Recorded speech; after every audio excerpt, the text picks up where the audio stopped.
Main door విషయంలో ఉచ్చ నీచ స్థానాలనేవి గత 30-40 సంవత్సరాలుగా మాత్రమే వాడుకలో ఉంది. కానీ మీరు పాత ఇండ్లను గమనిస్తే ప్రధాన ద్వారము ఇంటికి సెంటర్లో మధ్యలో పెట్టేవాళ్ళు.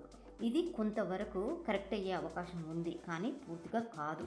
మరి మెయిన్ డోర్ ఎక్కడ పెట్టాలి అంటే, వాస్తుశాస్త్రానికి సంబంధించి మహర్షులు మనకి అందించిన శాస్త్రాలు ఏవైతే ఉన్నాయో, లైక్ విశ్వకర్మ ప్రకాశిక, బృహత్ సంహిత, మయవాస్తు, మయమతం, వాస్తుశాస్త్ర వివేకము, వాస్తు చింతామణి, అపరాజిత పృచ్ఛ, సమరాంగణ సూత్రధారం లాంటి ప్రాచీన వాస్తు గ్రంథాలలో ఎక్కడ కూడా ప్రధాన ద్వారం విషయంలో ఉచ్చ స్థానాలు నీచ స్థానాల గురించి చెప్పలేదు.